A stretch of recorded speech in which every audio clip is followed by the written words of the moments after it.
Hello, hello, and welcome to Technology Today, powered by ohmtown.com. Today we're talking about 10 articles. Mostly we do a deep dive into the tech here in Technology Today. Today is April 7th, 2024. It's Season 1, Episode 7. I am Mayor Watt, and up there is the visualizer for the sentient AI from the future. Good evening, hometown citizens. Welcome to Technology Today. Yeah, what y'all didn't notice was the visualizer that I see is different than the one up there. And they did the equivalent of motions. It's like that. But you and I don't even see, well, I see a face, but I interpret it. You know, it's kind of like the Matrix, the little cascading characters. I have to explain this from time to time so people understand my interface versus what you see up there. That's just for the voice. I'm gonna say like hi. Hello. Okay, so if you're listening to this via the podcast, the visualizer doesn't make any sense to you at all. So you're gonna have to go and look at the YouTube video, or I said that so there'd be more activity on the visualizer. That's right, yeah, and it's energized by the sentient AI's voice, so, or synthetic voice, because they work in numbers and in data. So, and they're from the future, but they did not give me the winning Powerball numbers. I guess you can't. The butterfly effect would be too big, and I would end up being like Back to the Future. I would own the entire town and maybe right. I mean, that would not be person. Good. We don't want another Biff. What Biff? There you go. 1.3. Yeah, that's Mayor Watt's real name is Biff. Good luck. Anyway, today's articles, we're gonna talk about these 10 articles. Renewable energy rocks. By the way, these are my titles, not the actual titles. You have to follow the links through ohmTown. You'll see the real titles. We talk about them, and I tell you the real titles once we talk about them. Anyway, I give these titles. I give new titles to the articles because it's where Mayor Watt finds his fun. I'm not a very fun person, apparently. We're supposed to be more serious. We're supposed to be more serious in this Technology Today show, but I'm not having it. Today's articles: renewable energy rocks, robot swims and jumps, mini liver in lymph node system, a vibration sensor helmet, smart swarms of tiny robots, the viability of vertical axis turbines. We're talking about wind turbines here. A new era of quantum computing. The original title for this was mRNA and AI, but I just changed it to mRNA and AI. I picture the two entities, mRNA and AI, living together in an apartment, and one is orderly and one hallucinates. Oh my. Artificial skin regenerates with sensation and mapping moon and Mars tubes. I'd say here's the intro to Technology Today, but I still don't have one, but everything is powered by.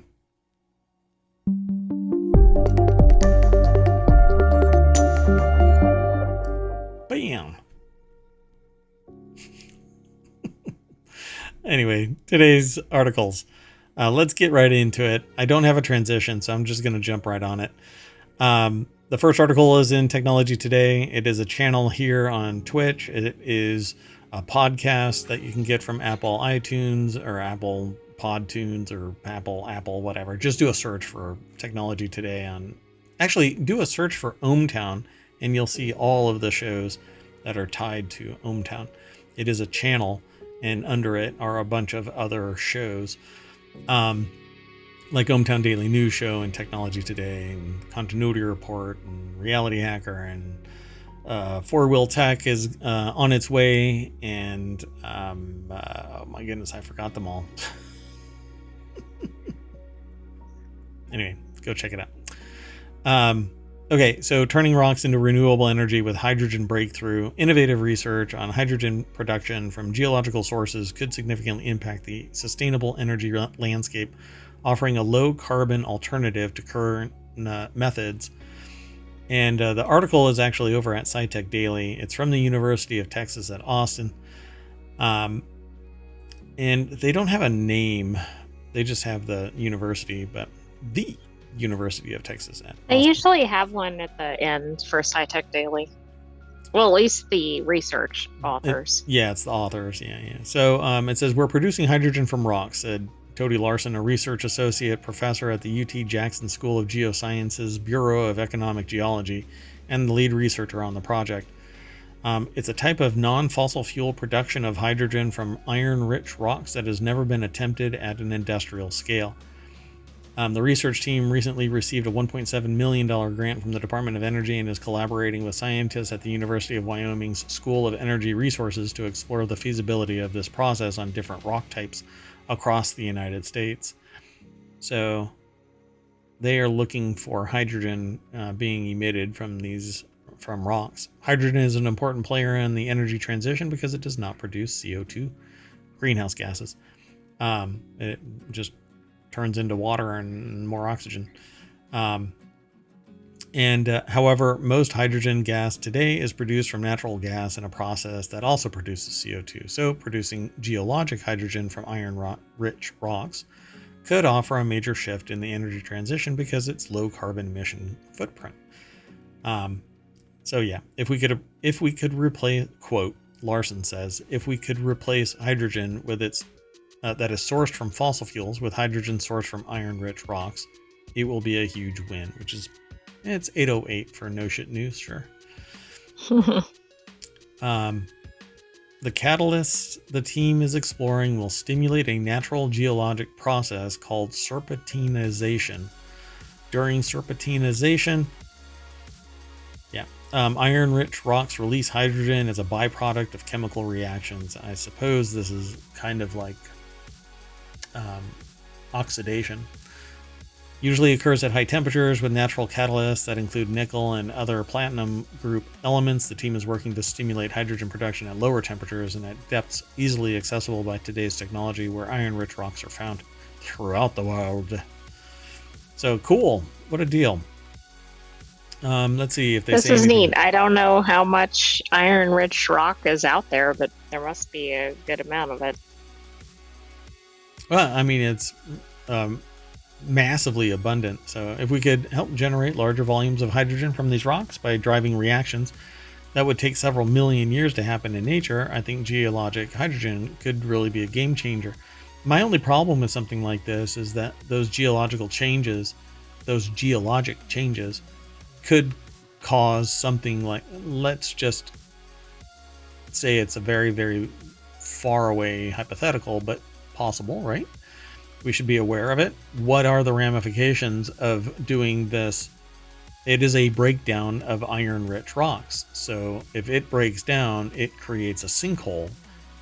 The last catastrophic version of this was the draining of an entire lake, barge, ships, and all, into a salt mine because they pierced the bottom of it, which is similar to this in the sense that we will be creating holes and tunnels and pumping something in that causes a catalytic reaction, which is probably going to be exothermic. So it's going to expand the rocks, generate heat, release gas.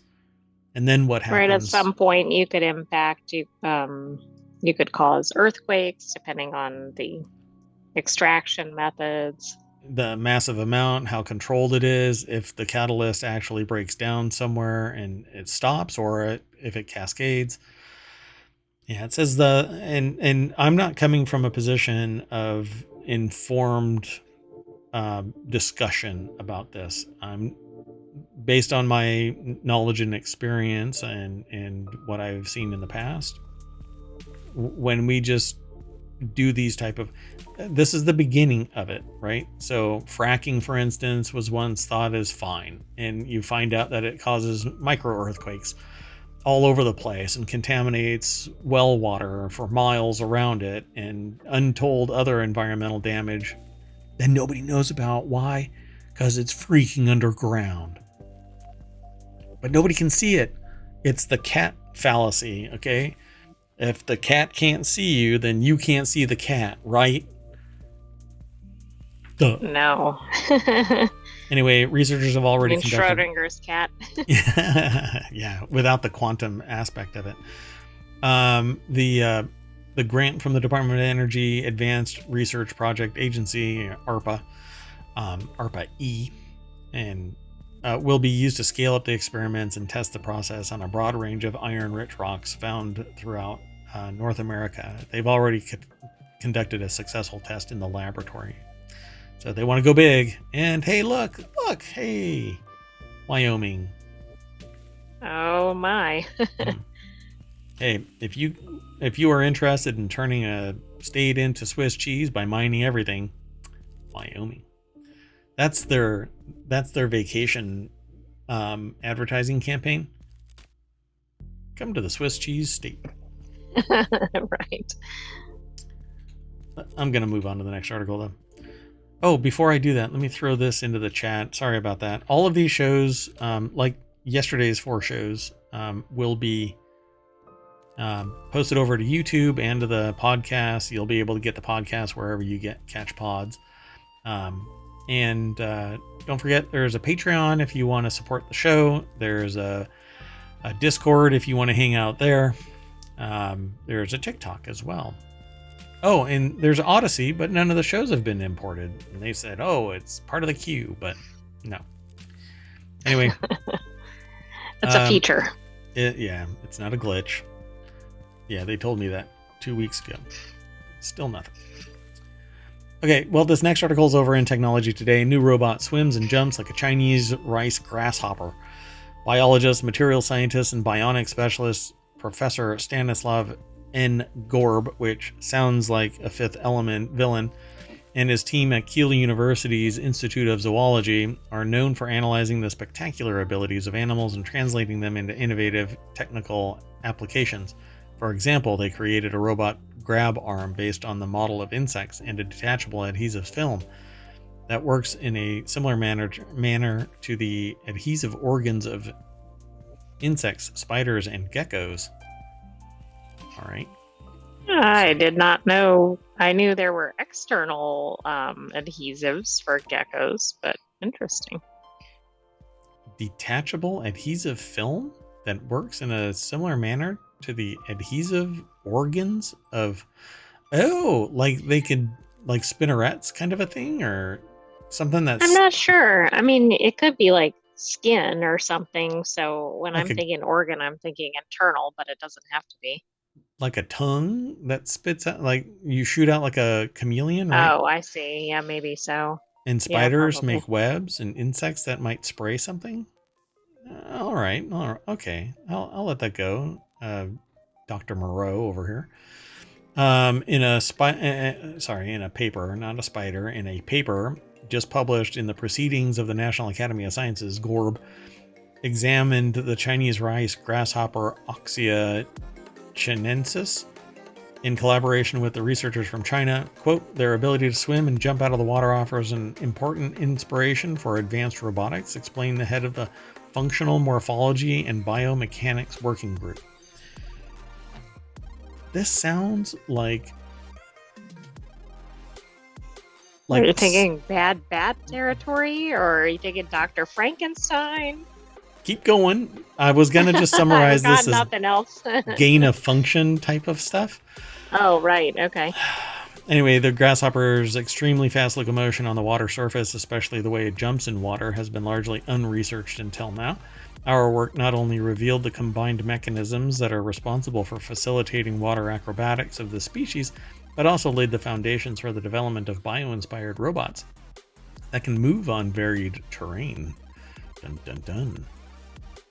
So apparently they're showing a grasshopper that can just jump across the water while it's in the water.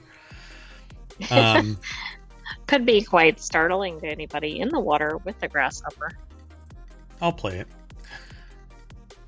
So grasshoppers move over water. Oh yeah, they kind of just flick their body out, like kick. It's just like a really powerful kick. So humans do the same thing. Whenever Like they if they're swimming or something? yeah, the butterfly stroke Oh, yes. Okay. propels you out of the water, like most of your torso. But it's just like kicking.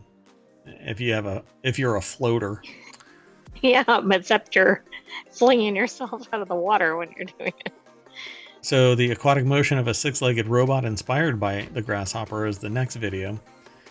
And yeah, so it's a little floating robot that has the ability to leap. The video is actually pretty short, repeating the action of the robot shooting itself out of the water a little bit.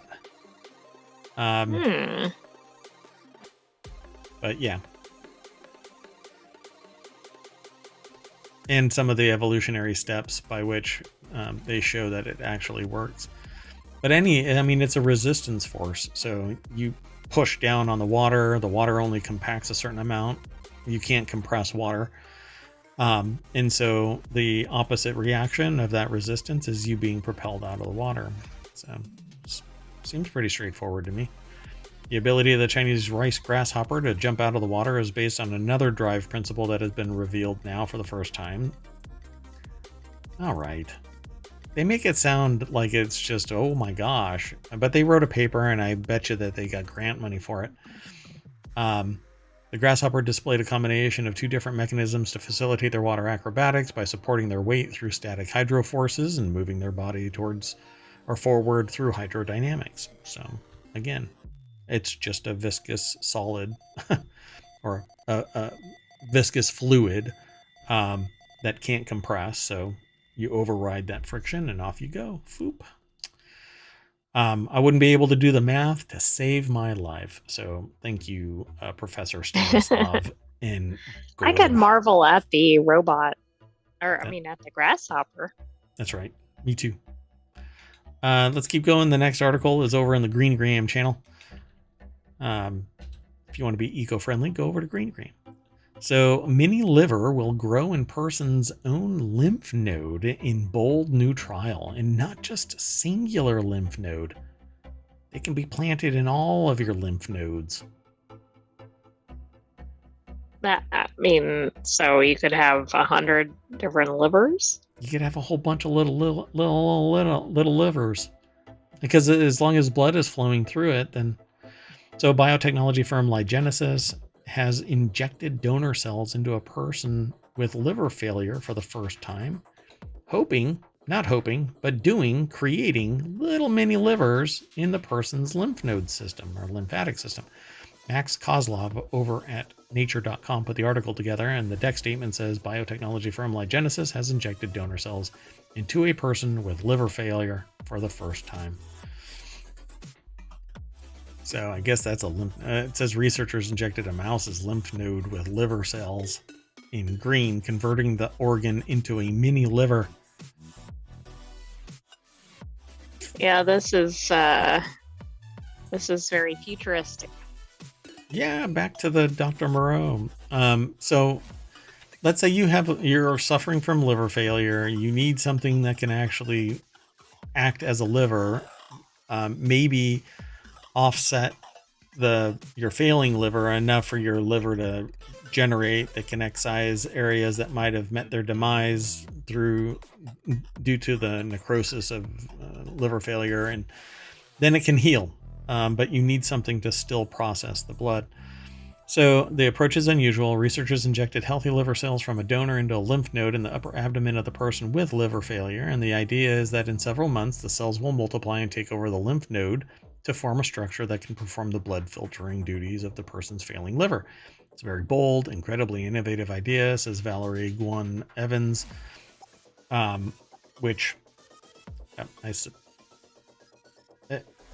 do they work for the company? Of course they're going to say it's an innovative idea. I think it's brilliant, but I also think that it's very kind of dystopian, cyberpunk. It's almost like marketing.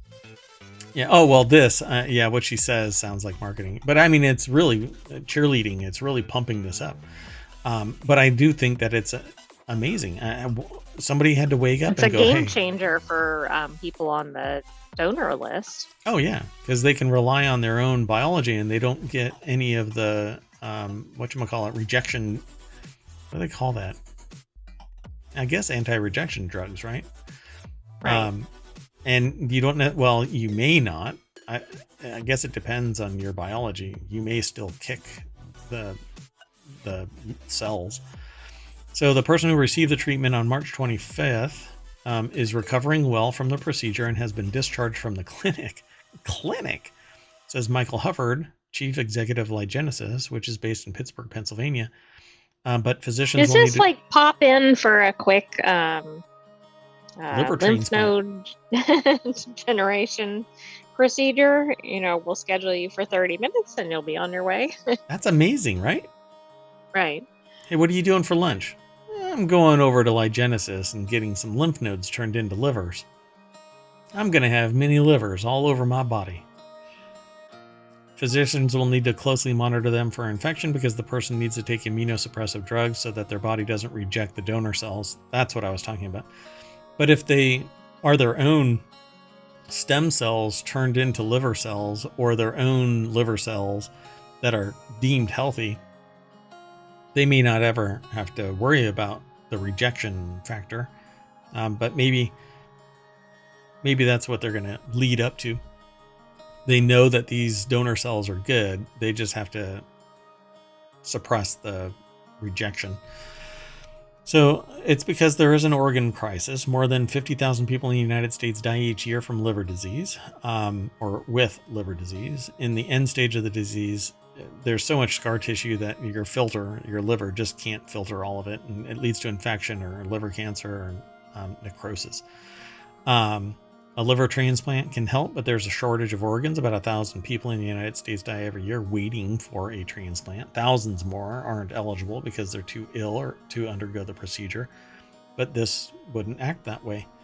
A person received donor liver cells on March 25th that they were injected into their lymph nodes, and now they're growing little baby livers. Pretty amazing. This is ridiculous. I mean, I suspect at some point we'll have a thing where you donate your own liver cells, right? Yep. Like to store them or something, and then if you need to, you can do this.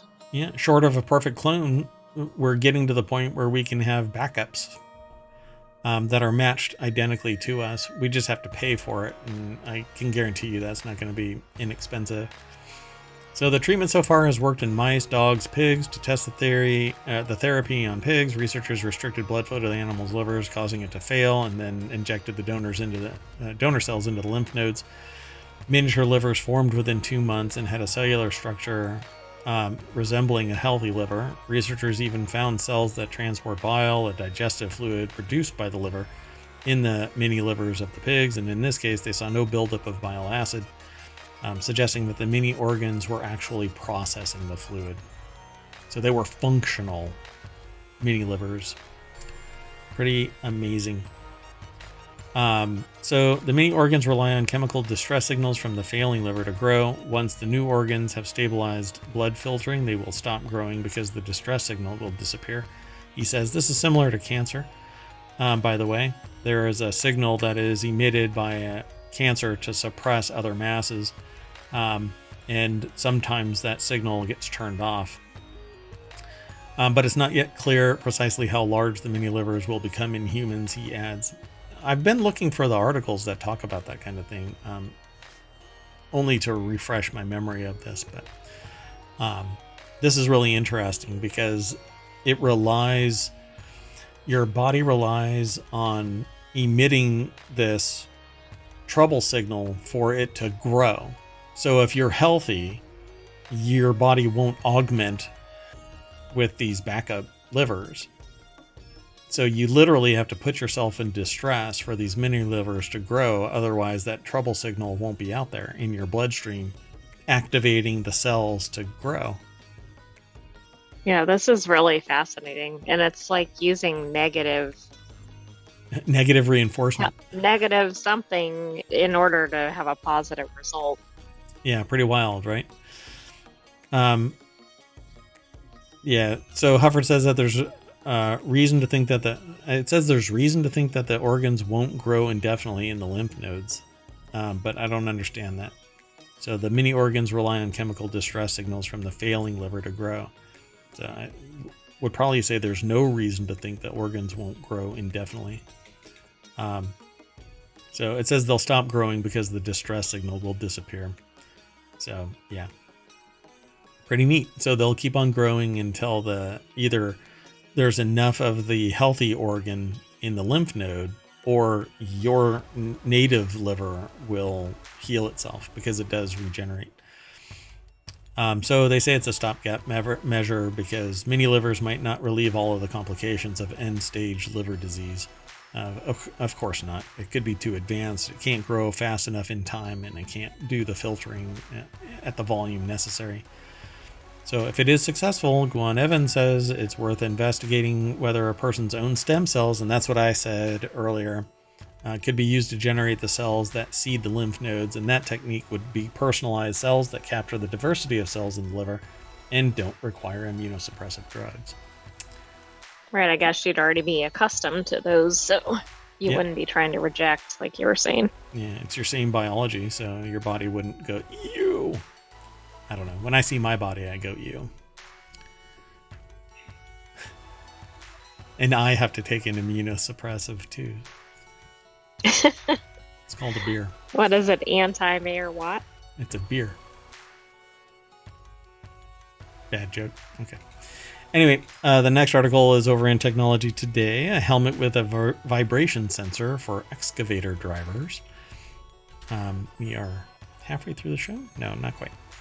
So, Fraunhofer researchers have developed a helmet with an integrated acceleration sensor for drivers of construction vehicles. The helmet sensor measures harmful vibrations that affect the body. The software analyzes the sensor signals and shows the stress of the affected person. This allows corresponding relief measures to be taken. A flexible piezoelectric film serves as the sensor. A demonstration model for the Flexurus project will be presented at the joint Fraunhofer booth at the Hanover Messe, I guess. April 22nd to the 26th this year. Hall 2, booth B24. So the It's article... very specific. Yeah. At 4 p.m. on a Wednesday. Be sure to wear blue. So the article's over at Tech Explorer. Fraunhofer Gesellschaft is the author. And people who drive heavy construction machines are exposed to heavy vibrations almost continuously. Excavator, wheel loaders, bulldozers generate low-frequency vibrations that travel through the human body and cause health problems over long term, including impaired vision or damage to the spinal column and brain. It's because you're basically vibrating at a frequency. It kind of debilitates you over time, like getting punched too many times.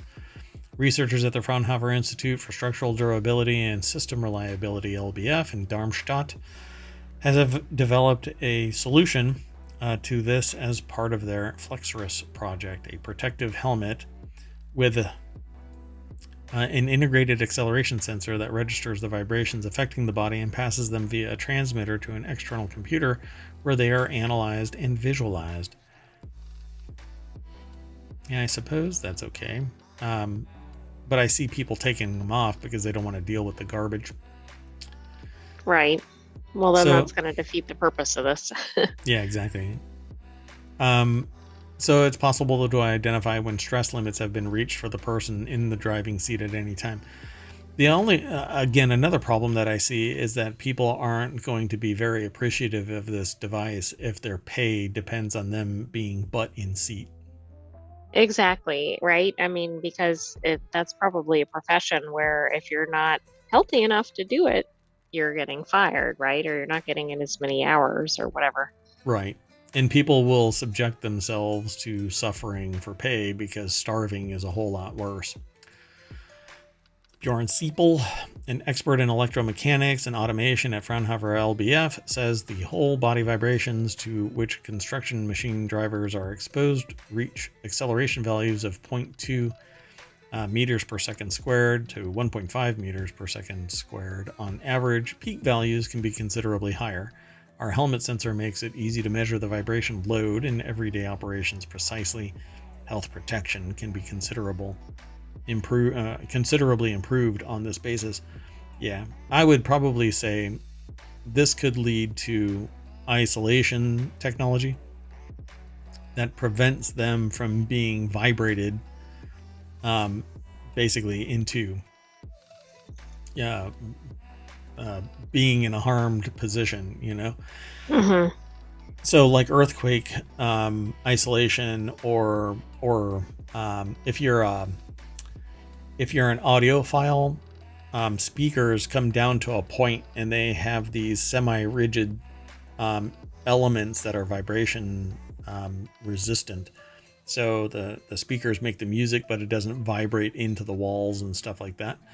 Um, earthquake mitigation technology is the same way. It has massive, heavy-duty um, blocks that isolate the structure from the ground vibrating, shaking.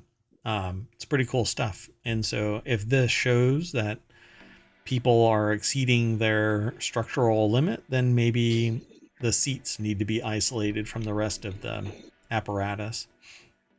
Right. Yeah, I mean, this could feed into some positive things for the industry. I think it could have some short-term negative effects for the workers. Hey, they say it right there. For example, seats can be equipped with additional damping elements, or drivers are reminded to take a break when the software detects that the stress limit has been reached. And in the future, the receiving unit and the software could also be integrated into onboard electronics of construction vehicles. This is probably the easiest way to get away from causing harm to the drivers. Isolate the seats from the constant vibration, and to a degree that is possible. But if the vibration matches the harmonic resonance of the apparatus they're sitting on, it's still going to vibrate enough that it can transmit through to them. So, and everything has to be isolated, otherwise it would still transmit. So if you've ever been driving on a bumpy road and your whole car is shaking, your shocks are absorbing a ton of it, but the steering column is still vibrating. That's because everything else has been isolated, but that drive shaft is pinning it straight to where all the vibrations are. It definitely can cause problems. Wear and tear on your arms when you're driving construction equipment is pretty bad, I depending imagine on the it's type pretty of equipment. considerable. I mean, it's not just it's also the constant or static position, right? But Yeah, then the vibration also in that position. yeah, and you have to Like be it's not constantly on. ergonomically friendly, right? Correct. Yeah, yeah. Most of the time, it's not. It's an afterthought because you're a construction worker or you're a heavy equipment operator. You need to be a badass. Well, I also need to have a spine so that I can live. Let's keep going though. The next article is over in Technology Today. Smart swarms of tiny robots inspired by natural herd mentality. I chose this simply because of that phrase right there. In natural ecosystems, the herd mentality plays a major role, from schools of fish to beehives to ant colonies. The collective behavior allows the whole to exceed the sum of its parts and better respond to threats and challenges. People do the same thing, by the way. So, University of Texas at Austin put this article together. And it says here, this behavior has inspired researchers from the University of Texas at Austin, and for more than a year, they've been looking on creating smart swarms of microscopic robots. Okay, this sounds like a horror movie. The researchers engineered social interactions among these tiny machines so that they could act as one coordinated group, performing better tasks than if they were moving as individuals or at random. All these groups, flocks of birds, schools of fish, others, each member of the group has this natural inclination to work in concert with its neighbor, and together they are smarter, stronger, and more efficient than they would be on their own, said Yubing Zhang, associate professor in the Walker Department of Mechanical Engineering and Texas Materials Institute. Quote, "We wanted to learn more about the mechanisms that make this happen and see if we can reproduce it. Apparently they did." So in the paper, Zhang and his team have given the swarm a new trait called adaptive time delay. This concept allows each micro robot within the swarm to adapt its motion to changes in local surroundings, and by doing this, the swarm showed a significant increase in responsivity without decreasing its robustness, the ability to quickly respond to any environmental change while maintaining the integrity of the swarm. So this is kind of like sentient swarms. I know um, it's not quite that, but I'm going to hit play because I want to see what it actually ends up doing. So with no time delay, they just kind of swirl around. Fixed time delay.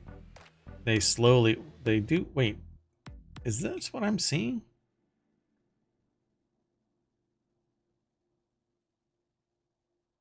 Okay, that's really weird. With no time delay, they go counterclockwise, with some just stuck oh in the yeah. center. With a fixed response time delay, they gravitate towards the edge and go clockwise. And with adaptive response time delay, they gravitate towards the edge and go counterclockwise. What? Is that because of wherever the light was? Like, like, I don't know. that's really odd. So they say here the adaptive time delay strategy offers potential for scalability and integration into larger machinery. This approach could significantly enhance the operational efficiency of autonomous drone fleets. Similarly, it could enable convoys of trucks and cars to autonomously navigate extensive highway journeys in unison with improved responsiveness and increased robustness. It says the finding builds on a novel optical feedback system, the ability to direct these micro robots in a collective way using controllable light patterns. This system was first unveiled in the researchers' 2023 paper, recently chosen as an editor's choice by Advanced Materials, and it facilitated the development of adaptive time delay for micro robots. So, but they don't describe where the light is, right? No, I don't think we know that. Interesting. Yeah. All right. So they say nanorobots on an individual basis are vulnerable to complex environments. They struggle to navigate effectively in challenging conditions such as bloodstreams or polluted waters. So the collective motion can help them better navigate a complicated environment and reach the target efficiently. Each one of these is a light. So it's basically signaling to the others. Yeah. Follow. And when one started taking motion, they all started gravitating around.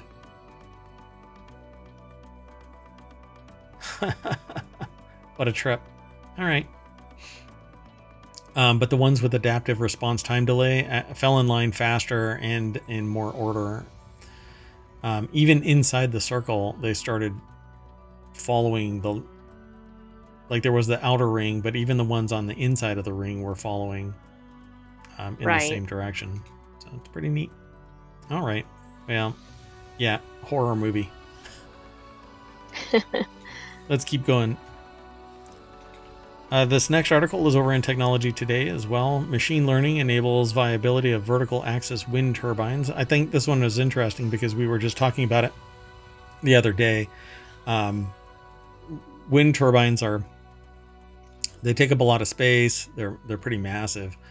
I'm not exactly sure what they're going to end up talking about, but I assume that these are thin cylinder type wind turbines versus the windmill design, right? So they say in the article, we get a little snippet. So vertical axis wind turbines are cylinders, typically upright, standing up.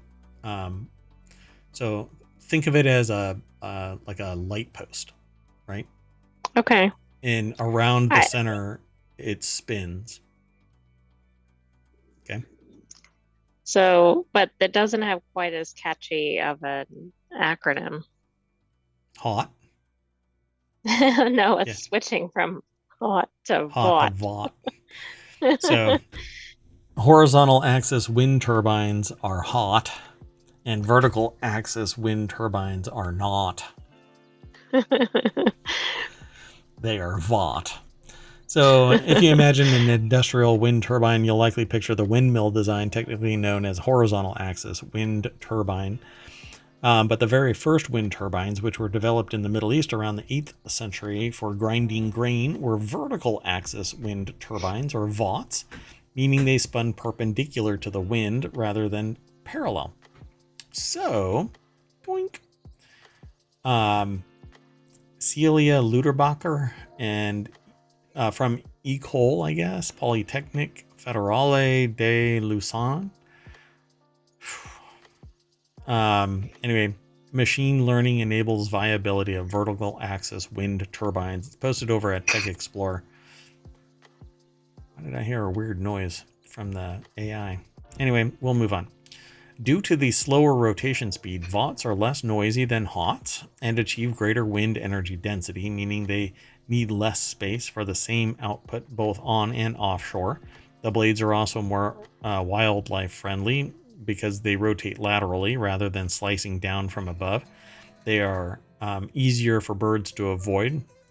And with these advantages, why are vaughts largely absent from today's wind energy market? As Sebastian Lafaust, a researcher at the School of Engineering Unsteady Flow Diagnostics Lab, or Unfold, explains. They worked hard How for long that. did they work to get that? Yeah. We're going to workshop it, okay? Well, let's stick with Unfold right now. Although, I don't know why they have parentheses, Unfold, close parentheses. But I need closure. Put another one there. Anyway, I'm it comes looking for down. fold. Oh, right. It comes down to an engineering problem, airflow control. He believes that it's been solved with a combination of sensor technology and machine learning. In a paper published in Nature Communications, Lafaust and Unfold head Karen Moliners described two optimal pitch profiles for Vought blades, which achieve a 200% increase in turbine efficiency and a 77% reduction in structural threatening vibrations. Okay. Interesting. So our study represents, to the best of our knowledge, the first experimental application of a genetic learning algorithm to determine the best pitch for a Vought blade, Lafaust says. There is a huge video. This thing is like in 4K and embedded in this techexplorer.com page. Like if I'm going to hit play, but so see how it swings around the central Mm-hmm. pivot. Yeah. So turning an Achilles heel into an advantage, Lafaust explains that while Europe's installed wind energy capacity is growing by 19 gigawatts per year, this figure needs to be closer to 30 gigawatts to meet the UN's 2050 objectives for carbon emissions. So they're going to have to change that dynamic, and to do it, they think that Vought designs are going to do it. So this approach allowed the researchers not only to identify two pitch profile series that contribute to significantly enhanced turbine efficiency and robustness, but also turn the biggest weakness of the Voughts into a strength: dynamic stall. The same phenomenon that destroys wind turbines at a smaller scale can actually propel the blade forward. Here we use dynamic stall to our advantage by redirecting the blade pitch forward to produce power, and that would actually keep it moving. Most wind turbines angle a force generated by the blades upwards, which does not help the rotation. Changing that angle not only forms a smaller vortex, it simultaneously pushes it away at precisely the right time, which results in a second region of power production downward. So it'll actually keep it moving and not cause it to fully stall. I mean, really, it doesn't sound like there are downsides to this method, other than the industry hasn't really adopted it yet. Yeah, I think it's really the size of the item. And so for it to actually be at the industrial size, it has to be able to scale up to the same power capabilities as these HOTS, the horizontal ones. And I don't know if it can actually reach that scale. It might be something that just has a theoretical limit, an engineering spec limit, because these blades are really light for what they're actually doing on HOTS. But maybe engineers haven't been able to produce that central location strong enough to withstand the vertical rotation of the VOT. At this small scale, it may be just fine, but out in the wild with some serious wind, it may tear itself apart at scale. I don't know. It's interesting. I'll have to pay attention to it, because this is the type of energy that I want. I want a VOT. I want a vertical wind generator, and then disconnect from the grid entirely. Let's keep going though. We're running behind. So this next article is over in Late Night Geeks. Microsoft and Quantinuum, oh boy, say they've ushered in the next era of quantum computing. So Microsoft and it's like Continuum, but it's Quantinuum. Okay, so Microsoft and Quantinuum today announced a major breakthrough in quantum error correction using Quantinuum. Using Quantinuum. I keep trying to say it. Anyway. Quantinuum. Yes, there we go. Quantinuum's ion trap hardware and Microsoft's new qubit virtualization system. The team was able to run more than 14,000 experiments without a single error. This new system also allowed the team to check the logical qubits and correct any errors it encountered without destroying probably the link. So, hold on, let's see. Yeah, without destroying the logical qubits. So they're paired together. So with the two companies say has now moved the state-of-the-art quantum computing out of what is typically seen as noisy intermediate scale quantum computers. Noisy because even the smallest changes in the environment can lead to quantum systems to essentially become random or decohere. And intermediate scale because the current generation of quantum computers is still limited to just over 1,000 qubits at best, which 10 years ago was 4. I mean, quantum computing is moving up pretty damn quick. So the amount of data that it can actually process is massive compared to what it was before. A qubit is the fundamental unit of quantum computing systems, analogous to a bit in a classic computer. But each qubit can be in multiple states at the same time and doesn't fall into a specific position until it's measured, which underlies the potential of quantum to deliver a huge leap in computing power. So a quantum bit can be in any position, 0 or 1, right? But anything in between. It's basically anything at any time until it's measured. And if you have two linked bits, then when you affect one, it affects the other. Right, we had another article on that. Yeah. So it says, combining several different techniques, the team was able to run thousands of experiments with virtually no errors. That involved quite a bit of preparation and pre-selecting systems that already looked at to be in good shape for a successful run. But still, that's a massive improvement from where the industry was just a short while ago. So there's quite a bit of discussion here that it's beyond the scope of our news, but it says merely increasing beyond the scope of the AI's programming too. I wonder what was your... Okay, we'll have to talk about it later. So merely increasing the number of physical qubits with a high error rate without improving that error rate is futile, because doing so will result in large quantum computer that is not only more powerful than before, it's not any more powerful than before because of the errors, and it would decohere. So you would have to reset it. In contrast, when physical qubits with sufficient quality of operation are used with a specialized orchestration and diagnostic system to enable virtual qubits, only then does increasing the number of physical qubits result in powerful, fault-tolerant quantum computers able to perform longer and more complex computation. So it says it was only a few years ago that logical qubits started outperforming physical qubits. Yeah. There is a lot. All I know is that when they make an advancement in quantum computing, like I think it's going to have like 1,000-fold impact on other things, because that means like everything that's being processed can go faster, right? Scientific research can go faster. Correct. Well, everything can be things. Right. One of the biggest perceived problems is that quantum computers will be able to instantaneously decrypt anything that has protection. So a sufficiently powerful quantum computer would basically remove privacy from the world. And so a lot of people think that that's never going to come to pass because nobody would allow it.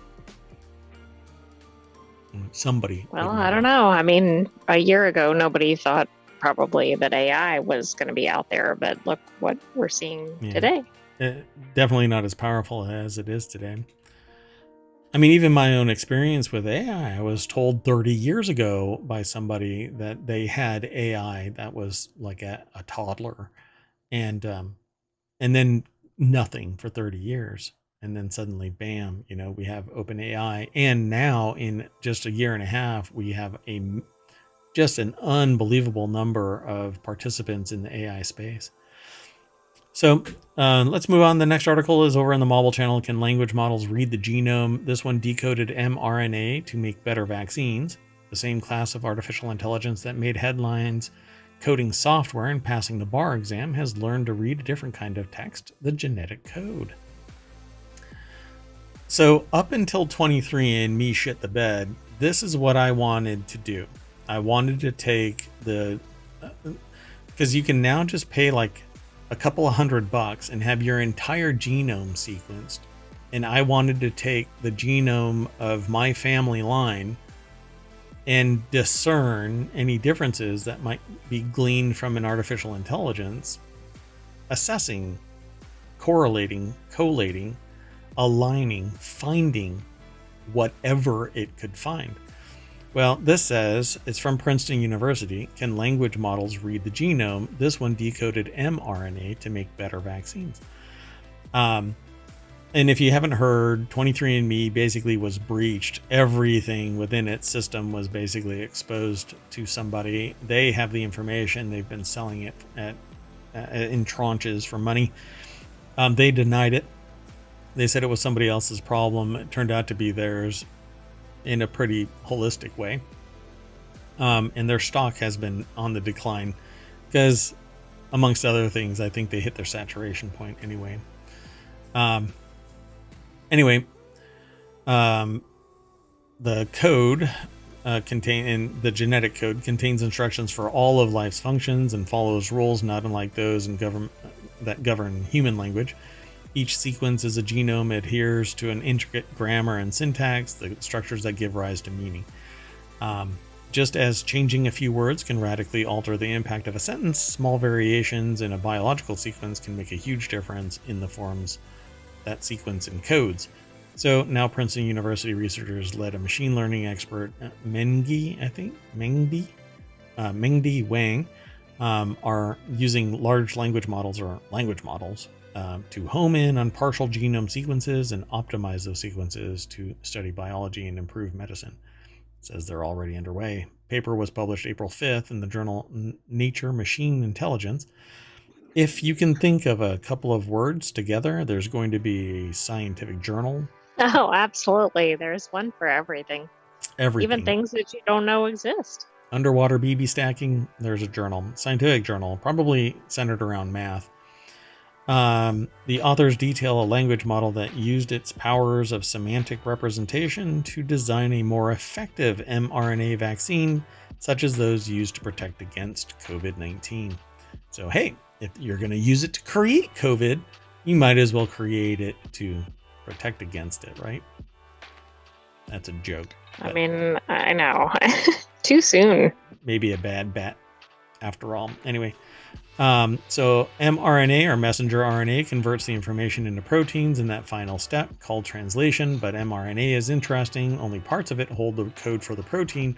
The rest is not translated, but controls vital aspects of the translation process. Governing the efficiency of protein production is a key mechanism with mRNA vaccines work.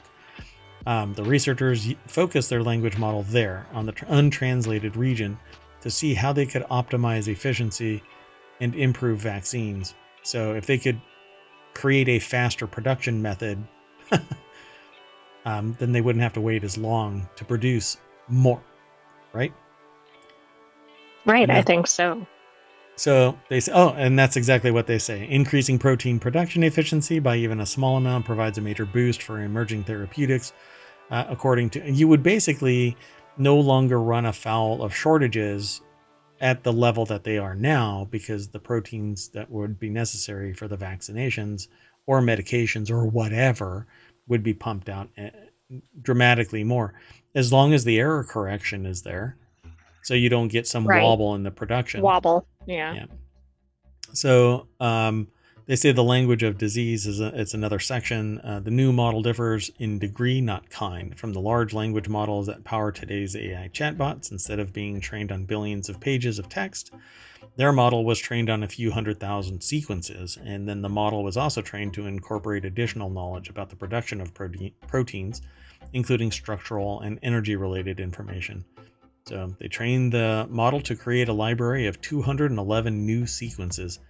Each was optimized for a desired function, primarily an increase in the efficiency of translation. Those proteins, like the spike protein targeted by COVID-19 vaccines, drive the immune response to infectious disease. This is actually so they're basically honing in on specific proteins that they think will work for this, but really have been kind of untested, for lack of a better term.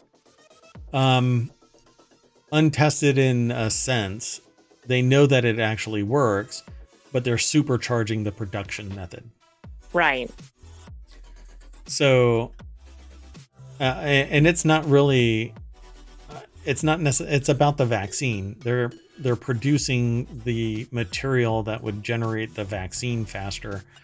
And then possibly in the vaccine, the response would be accelerated as well, so that it would take out the COVID-19 virus, active virus, because the proteins themselves that produce the response would be accelerated as well. So basically everything. Wang said the real challenge in creating this language model was in understanding the full context of the available data. Training the model requires not only the raw data with all of its features, but also the downstream consequences of those features. If a program is designed to filter spam from email, this is interesting context. If a program is designed to filter spam from email, each email it trains on would be labeled spam or not spam. Along that way, the model develops a semantic representation that allows it to determine what sequences of words indicate a spam label. Therein lies the meaning. So if it gets junk or bad tags as spam, then it could actually have false positives or false negatives, both of which are bad. You want precisely what you want. So this is really interesting. It says training the model is not only about putting together all those sequences, but also putting together sequences with labels that have been collected so far, and this has never been done before. Pretty amazing. Again, they created a massive number of new sequences using AI. Exactly. That I don't think they could have created, not in the same period of time without AI. Not even close. And possibly not at all. I mean, the amount of time it took to create the vaccine for COVID was only because a massive amount of experience, knowledge, and modern technique was leveraged. I don't think that we would have had a cure if it would have been just the natural process of trying to whittle through this. I, it would have been another 100 years, you know, it would have been endemic, massive loss, right? The whole virus would have had to die off like the old, you know, whatchamacallit, the 1901 or Oh, yeah, avian flu, right? no, the original plague, Okay. the one Yes. back in whatchamacallit. Yeah, like 1901. It was like 100 years ago, right? So yeah, I find this really amazing. Again, once again, artificial intelligence, machine learning advances medicine. It just people need to just accept that we are going to have to use technology to save mankind because the natural order of things is going to cause a whole lot of loss of life. Anyway, let's keep on going. We have to keep talking about the next two articles. The next one is in Technology Today, developing artificial skin that can regenerate skin and transmit sensation at the same time. Damage to nerve tissue due to skin defects such as burns, skin diseases, and trauma causes loss of sensory and cognitive functions that are essential for life-sustaining activities, as well as mental and physical distress. If the damage is severe enough, the natural healing is not possible. So surgical treatment is a requirement to implant artificial skin in the affected area, but artificial skin developed to date has focused on skin regeneration, providing a structure and environment similar to skin tissue, but it doesn't have any sensation. So if you have a skin Oh, graft, right, the nerves aren't there. I see. So it's kind of serving the same function, like protect and for other things, but or even just appearance, I suppose. But Yeah, so that's very interesting. imagine you have a skin graft on your arm and you slide your finger across.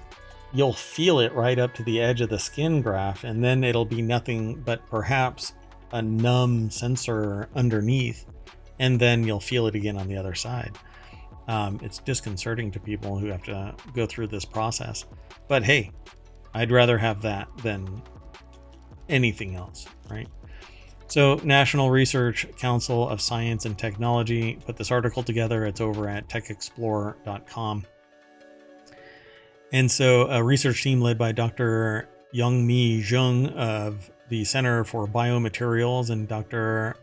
Huinying Yi of the Post Silicon Semiconductor Institute, in collaboration with Professor Ki Jun Yu of Yonsei University and Professor Tai-il Kim of Zhengquan University, has developed a human implantable, tactile, smart bionic artificial skin. Wow. And the work was published in the journal Nature Communications. So, unlike conventional artificial skin, which focuses on skin regeneration, smart bionic artificial skin can even restore permanently damaged tactile senses by fusing biocompatible materials and a tactile function delivery system implemented with electronic devices. What? So the sensed pressure changes are converted into electrical signals via a wireless powered pressure sensitive or pressure frequency modulation circuit, or WPPFM, which are then transmitted to the nerves by tactile nerve interfacing electrodes, allowing the device to perform the same tactile functions as the skin. Whoa. This is Uncanny Valley. Yeah, because we've been here in ohmTown watching as technology becomes more mimetic. We are watching skin and vision, hearing, smelling, taste, and other senses, pain and pleasure, and everything that humans bear witness to every day being converted into a technological state that could be easily adapted to a robotic entity that has artificial intelligence, like Figure One, or Atlas, or countless others that are self-propelled and fully capable of communication. Like Figure One just blew my mind. So the smart bionic artificial skin was implanted into rats with severe skin damage to test its effectiveness in promoting skin regeneration and reestablishing tactile function, and it showed wound healing effect of more than 120% compared to the control group at 14 days after implantation. In addition, it detected external changes in the pressure range, which is similar to the pressure range felt by human fingertips, and adjusted the electrical signals according to change the rat's response. They tickled the Wow. rats. Yeah. So the research is the result of convergence research on devices, materials, regenerative medicine that effectively combines biomaterials and electronic device technology, said Dr. Youngmi Jung of the Korea Institute of Science and Technology. So they're going to go to clinical trials as soon as they can, I'm sure, and then to commercialization. So they want to expand the research to reconstruct various functions of the skin tissue, such as temperature, vibration, and pain. Wow. I mean, this can be life-changing for people Yeah, if if this you, gets put out commercially. yep. And just imagine this could be augmented into prosthetic limbs. So because the transmission, the nerves end at wherever the end of the limb is, and then they do various mechanical attachments. But if you can extend the sensory apparatus to the entirety of the prosthetic limb, all we need to do then after this is actually make the connection, and you do away with the mechanical and you have a fully cybernetic limb. It can be connected to the bone, it can be attached to muscles and nerve endings and whatnot, and the skin can be grafted together. We're, it's cyberpunkish, but I can imagine this being enhanced so that you can do exactly that. Mm-hmm. You wouldn't have to sit there and take your prosthetic arm off um, because it's permanently attached and functional. Pressure, Right. pain, vibration, temperature, everything. What a world we're moving into. Pretty cool. I love this stuff. Our last article for Technology Today is in the Marble Channel, mapping lava tubes on the moon and Mars from space. To me, this seems like a relatively recent discovery, or at least disclosure. I don't remember ever being told in my entire life until maybe 2 years ago that there were lava tubes on the moon. Yeah, I think that's been a new thing that's out there. Yeah, I agree. So it says here, sometimes all you need for a new discovery is some creative math. And that was the case for the new paper by Edward Williams and Laurent Montesi, of the University of Maryland's Department of Geology. They released a brief paper at the Lunar and Planetary Science Conference last month that described a mathematical way to estimate the size of a lava tube using only remote sensing techniques. Pardon me one second. So the article is over at phys.org. Andy Tomaszwick from Universe Today put the article together. I don't know if we aggregate them, but so this is a lava tube on Mars. There is another picture where I've seen a lava tube on the moon, and they say that could be used as a base for astronauts. Land on the moon, basically build a base inside a lava tube. So the critical starting point of the discovery that the ridge height of a surface above a lava tube is proportional to the cube of the height of the lava tube's roof. Plenty of lava tubes have been studied in detail on Earth, and those studies were used to form the basis of that equation. However, until now, there's no relationship between the roof thickness and the details of the shape of the lava tube tunnel itself. Enter physical modeling. The authors used a physics modeling program called COMSOL Multiphysics to model different roof heights based on different characteristics of tunnels. So there's actually software out there that does this. One big difference was the form of the tunnel itself. They focused on two styles, one known as laccolith, was a rectangular, whereas most people would think of a half ellipse style when considering lava tubes. Yeah, I would too. I definitely think only in elliptical lava tubes. Duh. Right? So the modeling Exactly. program was able to consider things like the material strength of the regolith, the material on the moon, as well as the pressure inside the tunnel itself, which would usually match the outside atmospheric pressure of largely airless worlds like the moon and Mars, assuming there is a hole that connects it to a greater atmosphere. So basically, they turned their model to a well-known cave structure on Earth to prove that point, Valentine's Cave, located in the Lava Beds National Monument in California. It's been studied for decades by NASA researchers as an analog to caves found on the moon and Mars. So it resulted in accurate cave heights and ridge height estimates using techniques such as LiDAR. So they still have to do some remote sensing. So now they're going to have to fly to the moon or Mars and obtain actual measurements. They're going to have to get their GPS in order first. Yep. It's all those dog collars linked together. Oh, yeah, that's right. I think that's a possibility. All right, folks. So everybody, you got to pack up and get back into the party bus, and we drive down Main Street, and then we click on Technology Today to see if we've gotten any more news.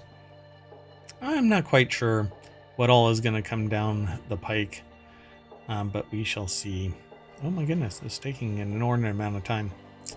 So, yeah, we've been streaming for an hour. So, at any rate, there's always more news over at ohmtown.com. It's aggregating 24 hours a day, 7 days a week, helping me, Mayor Watt, manage their information overload as well as many others. Go over to ohmtown.com, become a citizen, and you get access to additional functionality. And my thanks. So use it to manage your information overload. 6 main categories, 50 channels. Actually, it's 47 right now. I still haven't activated 3. Trying to decide what I want to focus some more research on. And from there, you can decide what other channels you might be interested in, all of which will eventually become shows here at ohmTown on Twitch and over to YouTube and a podcast. We are up to 6, 7. Goodness. We have 7, including the daily. 7. Well, we have 5 that are released. We have 7 shows. We have 7 shows. In fact, the show right after this one, we're about to shut down for about maybe 10-15 minutes, and then we'll fire it back up and we'll do 4-wheel tech. We'll make sure that we get that one done in an hour so that y'all can enjoy the rest of your night, and we'll see you in a little bit. I'm Mayor Watt, and up there is the sentient AI saying see you in about 10 minutes. Good night, ohmTown citizens. Be sure to come back shortly. You had to make a short joke? Come on.